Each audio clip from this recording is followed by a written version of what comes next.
Bonjour et bienvenue à l'enregistrement du culte pour le 5e dimanche après la Trinité. Nous commençons aujourd'hui avec l'introïque du jour. Sauve-nous, Éternel, notre Dieu, et rassemble-nous du milieu des nations. Ainsi, nous célébrerons ton saint nom. Louez l'Éternel, célébrez l'Éternel, car il est bon. Oui, sa bonté dure éternellement. Qui pourra dire l'extraordinaire façon d'agir de l'Éternel et proclamer toute sa louange? Éternel, souviens-toi de moi dans ta bienveillance pour ton peuple. Interviens pour moi en accordant ton secours. Ainsi, je pourrai voir le bonheur de ceux que tu as choisis, me réjouir de la joie de ton peuple et partager les louanges de ton héritage. Au nom du Père et du Fils et du Saint-Esprit. Amen. Confessons nos péchés. Dieu Tout-Puissant, Père miséricordieux, je confesse devant toi, moi, pauvre et misérable pécheur, toutes mes iniquités et mes péchés par lesquels je t'ai offensé et mérité ta juste colère et ton châtiment, dans le temps et dans l'éternité. Je m'en repens de tout mon cœur. Je regrette sincèrement de les avoir commis, et je te supplie, par ta grâce infinie, et par les souffrances amères et la mort innocente de ton Fils bien-aimé, Jésus-Christ, mon Seigneur, de m'accorder ta grâce et ta miséricorde. Amen. Dans sa grâce surabondante, notre Dieu a envoyé son Fils unique qui est devenu homme, qui a payé le prix pour tous vos péchés, pour que vous soyez libérés du péché, pour que vous soyez morts au péché et vivants pour Dieu en Jésus-Christ. Vous qui avez été ressuscités par la foi en Jésus-Christ à travers le Saint Baptême, que Dieu vous soutienne et vous garde dans la vraie foi pour la vie éternelle. Allez en paix avec la certitude que par la grâce de Dieu, vous êtes pardonnés. Par la foi en lui, vous avez la vie éternelle. Amen.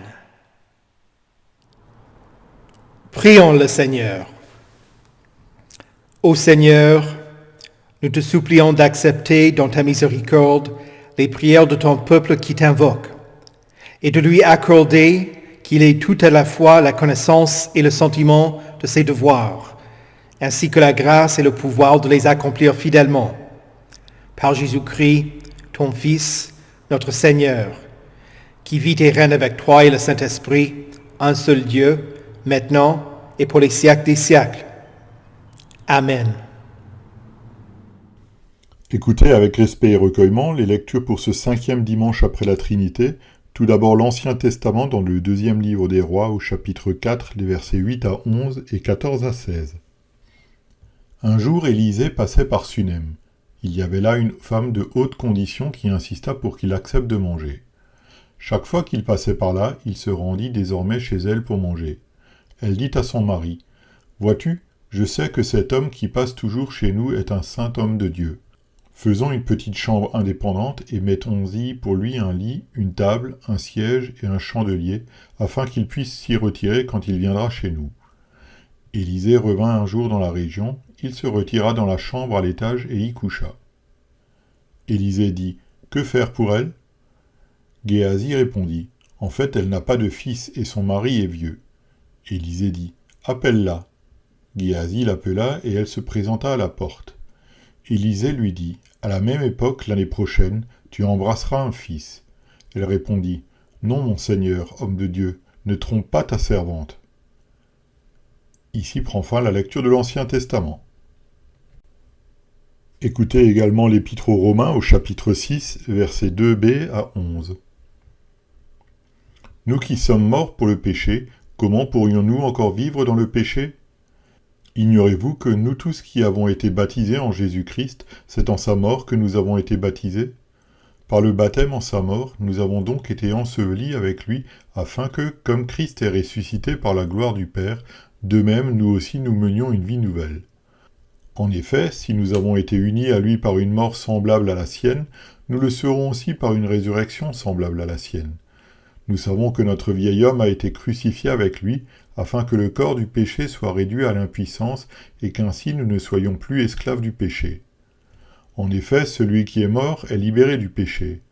Or, si nous sommes morts avec Christ, nous croyons que nous vivrons aussi avec lui, car nous savons que Christ ressuscité ne meurt plus. La mort n'a plus de pouvoir sur lui. Christ est mort, et c'est pour le péché qu'il est mort, une fois pour toutes. Maintenant qu'il est vivant, c'est pour Dieu qu'il vit. De la même manière, vous aussi, considérez-vous comme morts pour le péché, et comme vivants pour Dieu en Jésus-Christ notre Seigneur. Ici prend fin la lecture de l'Épître. Écoutez enfin l'Évangile de Matthieu, au chapitre 10, les versets 34 à 42. « Ne croyez pas que je sois venu apporter la paix sur la terre. Je ne suis pas venu apporter la paix, mais l'épée, car je suis venu mettre la division entre l'homme et son père, entre la fille et sa mère, entre la belle-fille et sa belle-mère, et l'on aura pour ennemis les membres de sa famille. Celui qui aime son père ou sa mère plus que moi n'est pas digne de moi, et celui qui aime son fils ou sa fille plus que moi n'est pas digne de moi. Celui qui ne prend pas sa croix et ne me suit pas n'est pas digne de moi. Celui qui conservera sa vie la perdra, et celui qui perdra sa vie à cause de moi la retrouvera. Si quelqu'un vous accueille, c'est moi qui l'accueille, et celui qui m'accueille accueille celui qui m'a envoyé. Celui qui accueille un prophète en qualité de prophète recevra une récompense de prophète, et celui qui accueille un juste en qualité de juste recevra une récompense de juste. Et si quelqu'un donne à boire ne serait-ce qu'un verre d'eau froide à l'un de ses petits parce qu'il est mon disciple, je vous le dis en vérité, il ne perdra pas sa récompense. » Ici prend fin la lecture de l'Évangile. Heureux ceux qui écoutent la parole de Dieu et qui la gardent. Confessons notre foi. Je crois en Dieu, le Père Tout-Puissant, Créateur du ciel et de la terre. Je crois en Jésus-Christ, son Fils unique, notre Seigneur, qui a été conçu du Saint-Esprit et qui est né de la Vierge Marie. Il a souffert sous Ponce Pilate, il a été crucifié, il est mort, il a été enseveli, il est descendu aux enfers. Le troisième jour, il est ressuscité des morts, il est monté au ciel, il siège à la droite de Dieu, le Père Tout-Puissant, et il viendra de là pour juger les vivants et les morts. Je crois au Saint-Esprit, la Sainte Église universelle, la communion des saints, la rémission des péchés, la résurrection de la chair et la vie éternelle. Amen.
Prions.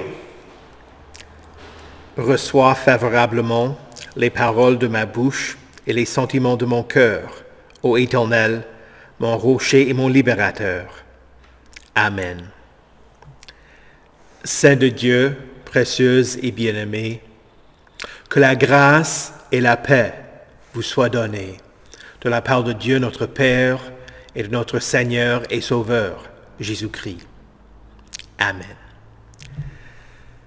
Dimanche dernier, nous avons entendu la comparaison que Saint Paul a faite entre Adam, l'homme créé de la terre, et Jésus, l'homme qui est venu du ciel. Il a montré par contraste les effets de la chute d'Adam et la grâce surabondante offerte gratuitement dans l'obéissance de Jésus. Tous les êtres humains sont voués à la mort parce qu'ils sont issus d'Adam, nés dans le péché et séparés de Dieu. Mais Jésus, l'homme du ciel, est devenu descendant d'Adam afin de prendre sur lui-même l'effet du péché. Grâce à sa mort, son œuvre de justice couvre le péché d'Adam ainsi que tous les péchés. Et la vie règne à travers son don gratuit, offert à tous. Au chapitre 5 de la lettre aux Romains, Paul écrit « L'intervention de la loi a entraîné la multiplication des fautes.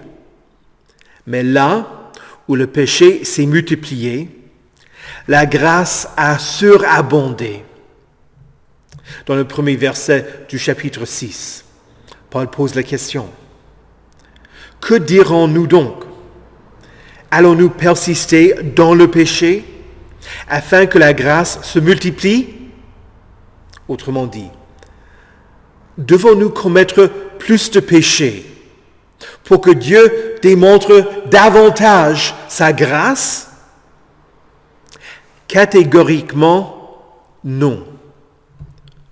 Vous avez reçu le pardon, la vie et le salut en Jésus-Christ. Paul dit que nous sommes morts pour le péché. Que peut faire un homme mort? Rien. Notez que Paul ne dit pas que vous êtes mort, non. En tant que chrétien, vous pouvez faire beaucoup de choses pour Dieu et pour d'autres, parce que vous avez reçu une nouvelle vie. Mais vous êtes mort au péché. C'est-à-dire que vous ne vivez plus pour commettre des péchés, mais maintenant, vous vivez pour Dieu. Cela étant, je ne veux pas dire que vous ne commettez plus de péché. Non. Vous êtes toujours pécheur. Mais maintenant, par la grâce de Dieu, vous êtes aussi des saints. Vous êtes le sel et la lumière dans ce monde. Vous êtes membre du peuple de Dieu. Dieu, qui vit en vous, renonce au mal et au péché. Paul explique comment vous avez reçu sa vie et son pardon. Vous n'avez pas mérité. Il est fort probable que vous n'avez même pas fait la demande. Même le désir d'être baptisé et de devenir un chrétien est un don réalisé par Dieu seul, par sa grâce. Nous pouvons le constater par le fait que les verbes choisis dans notre texte sont grammaticalement au passif. La majorité des verbes que nous utilisons du jour au lendemain sont des verbes actifs. Par exemple, je grimpe, actif. Je cours, actif. Il cuisine, actif. Mais nous avons des moments où nous sommes passifs, quand quelqu'un fait quelque chose pour nous. Alors, comparons l'actif et le passif. Je mange, actif. Ma mère m'a nourri, passif. Je conduis, actif. Il m'a conduit, passif. Je m'habille, actif. J'ai été vêtu, passif. Il se douche, actif. Il a été lavé, passif. Quand nous parlons de l'Évangile, il s'agit de l'œuvre de Dieu et nous sommes passifs. La loi enseigne ce qu'il faut que nous fassions. L'Évangile révèle ce que Dieu fait et nous sommes passifs.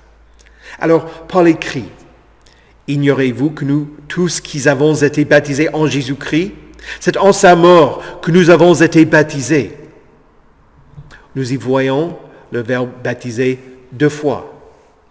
Est-ce écrit comme un verbe actif ou passif? C'est au passif. Il y a des églises qui prétendent qu'il faut que la personne décide d'être baptisée. Mais Dieu n'a pas besoin de notre approbation pour nous sauver. Nous baptisons les nouveau-nés qui sont absolument passifs parce que la Bible l'enseigne. Jésus dit, « Allez, faites de toutes les nations des disciples. » Le mot traduit par « nation » fait référence à toutes les personnes qui auraient été comptées lors d'un recensement, y compris les enfants. Pierre prêcha le jour de la Pentecôte. « Repentez-vous et que chacun de vous soit baptisé au nom de Jésus-Christ pour le pardon de vos péchés. Et vous recevrez le don du Saint-Esprit. Car cette promesse est pour vous, pour vos enfants et pour tous ceux qui sont au loin, en aussi grand nombre que le Seigneur, notre Dieu, les appellera. » Et finalement, la pratique des apôtres était de baptiser tous les membres d'une famille quand la famille s'est convertie. Nous voyons ça dans Actes chapitre 16, verset 15, versets 31 à 34 et 1 Corinthiens chapitre 1, le verset 16. Que l'on soit adulte ou enfant, quand on devient chrétien, le saint baptême est l'œuvre de Dieu et un don. Paul continue dans notre lecture. Il écrit, « Par le baptême, en sa mort, nous avons donc été ensevelis avec lui, afin que, comme Christ est ressuscité par la gloire du Père, de même, nous aussi, nous menions une vie nouvelle. » Encore une fois, il y a plusieurs verbes écrits au passif. Nous avons été ensevelis. Un homme mort, est-ce qu'il a la force d'entrer dans un tombeau? Non. Un homme mort ne pourra rien faire. Mais en Dieu, vous êtes morts au péché à travers votre baptême. Vous êtes liés à Jésus. Son sépulcre est aussi le vôtre. Quand Dieu a mis à mort votre nature pécheresse à travers votre baptême, la mort n'a plus de pouvoir sur vous. Et comme Jésus a été ressuscité au passif dans le texte, vous vivez maintenant une nouvelle vie. La nouvelle vie est active. Mais c'est à travers la résurrection de Jésus-Christ que vous l'avez reçue. Paul explique que vous aussi, vous allez être ressuscités d'une manière semblable à la résurrection de Christ. Paul dit aussi que le vieil homme a été crucifié avec Christ. Encore, ce n'est pas que nous nous crucifions nous-mêmes, non. Mais il précise où et comment la nature pécheresse a été mise à mort, à travers les souffrances de Christ. Le péché ne pourra plus vous condamner à l'enfer, comme un chien violent qui peut aboyer et menacer, mais qui est retenu par une chaîne, voire par une muselière.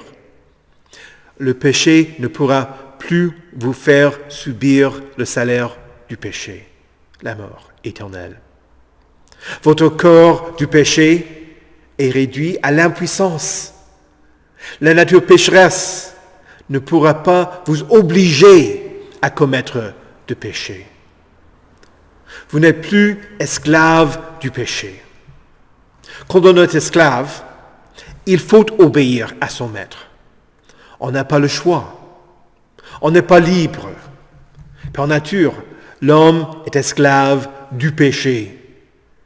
Et il est incapable de se libérer. Il commet des péchés parce que c'est sa nature. Mais vous avez une nouvelle nature. Vous avez été régénérés. Nous lisons dans notre traduction du verset 7. Celui qui est mort est libéré du péché. Paul ne dit pas que vous avez été libérés du péché, c'est-à-dire que vous ne commettrez plus de péché. Les traducteurs ont dit que vous avez été libérés pour rester fidèles à la pensée de l'esclavage au verset 6. Mais ce n'est pas une traduction fidèle du texte. Paul écrit que celui qui est mort a été déclaré juste du péché. Encore une fois, il s'agit d'un verbe au passif. Ce n'est pas que vous vous rendiez juste, que vos œuvres ou votre obéissance enlèvent vos péchés. Non, c'est une déclaration de Dieu. Nous parlons de la sainteté de la même manière. Vous n'êtes pas saint parce que vous avez amélioré votre comportement. Dieu vous a déclaré saint. Et à travers sa parole, il fait de vous des saints. De même, il déclare que vous êtes justes par la mort de Christ. Et vous l'êtes. Ainsi, vous êtes éloignés du péché. Je fais un petit résumé. Vous avez été baptisés en Christ, passif. Vous avez été crucifiés avec Christ, passif. Vous avez été ensevelis avec Jésus, passif. Vous avez été ressuscités avec le Seigneur, passif. Vous avez été déclarés justes du péché, passif. Et tout cela vient de l'Évangile. C'est l'œuvre de Dieu pour vous. Cela change ce que nous sommes maintenant et ce que nous serons. Notez que les verbes changent du passif à l'actif à ce point dans notre texte. Nous croyons actif, que nous vivrons actif aussi avec lui. Car nous savons actif que Christ ressuscité ne meurt plus. La mort n'a plus de pouvoir sur lui. Christ a vaincu la mort une fois pour toutes et il ne mourra plus jamais. La résurrection de Jésus est complètement différente des autres résurrections dans la Bible. Le fils de la veuve de Naïm, la fille de Jairus, Lazare, ils sont tous revenus à la vie pour un temps, mais ils sont morts plus tard. Mais Jésus ne pourra plus jamais mourir. La mort ne règne pas sur Christ. Jésus est le Seigneur même de la mort. Le verset 11 explique la signification de tout cela pour vous. De la même manière, vous aussi. Considérez-vous comme morts pour le péché et comme vivants pour Dieu en Jésus-Christ, notre Seigneur. Chaque jour, sur la base de l'Évangile, à travers le saint baptême, sur le fondement de ce que Jésus a fait pour vous. Vous vivez une vie nouvelle. Vous ne vivez pas pour le péché. Vous ne vivez pas pour vous-même.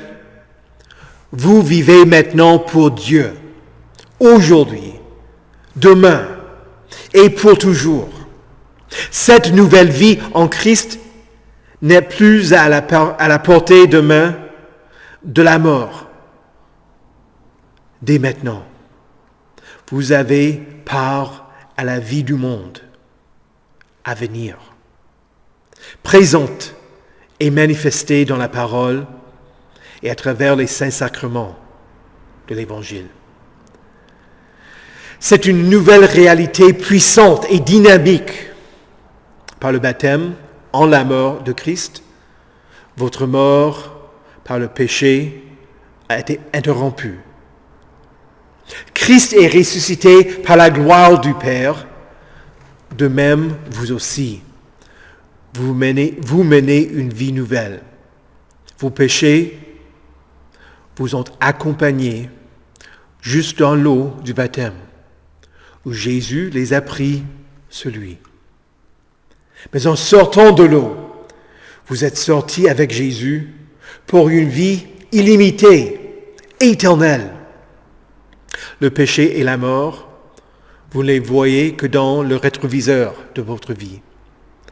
Devant vous, voyez le chemin et l'horizon sans fin qui vous attendent. En Jésus-Christ notre Seigneur. Amen. Que la paix de Dieu, qui surpasse toute intelligence, garde vos cœurs et vos esprits en Jésus-Christ pour la vie éternelle. Amen. Prions le Seigneur. Ô Dieu Tout-Puissant, cette semaine, la France et ses citoyens célébreront la fête nationale.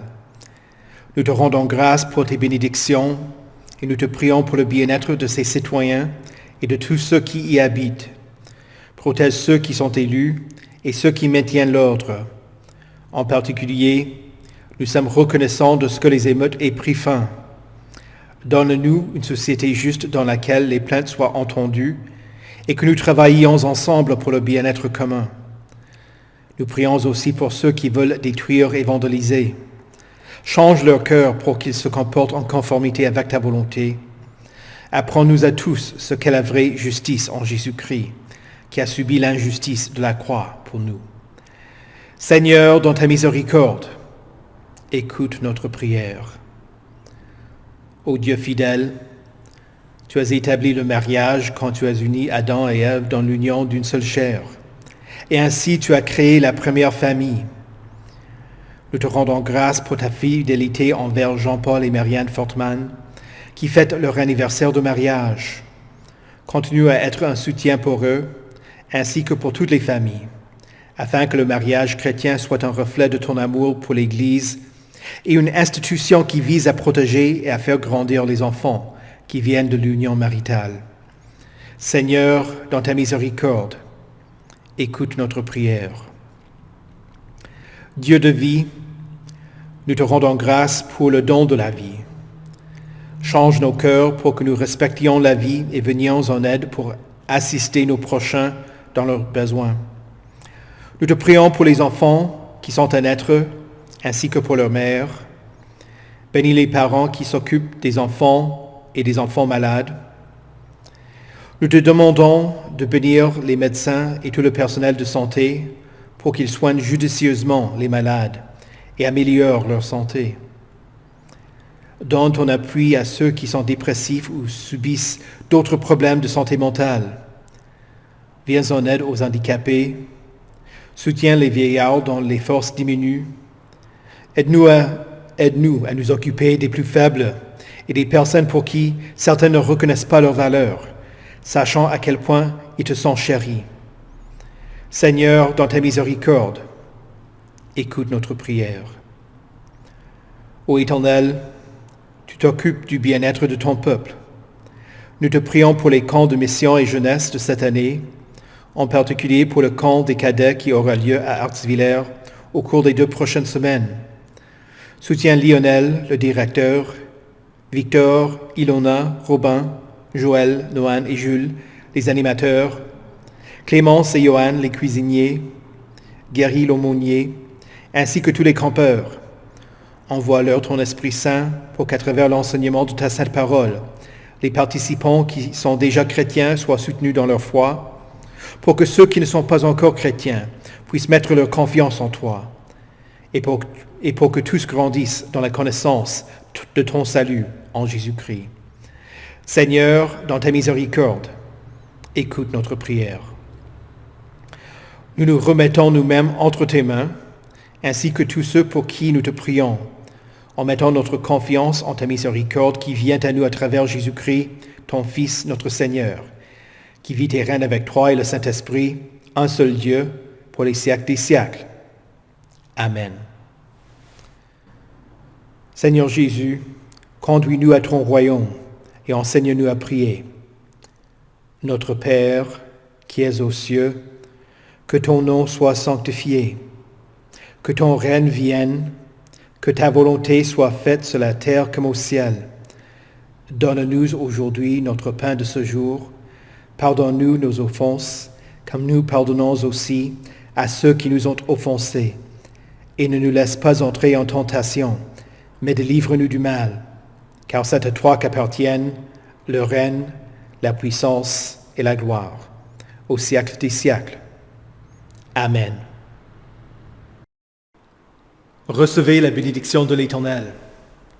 Que le Seigneur vous bénisse et vous garde. Que le Seigneur fasse luire sa face sur vous et qu'il vous accorde sa grâce. Que le Seigneur tourne son visage vers vous et qu'il vous donne sa paix. Amen.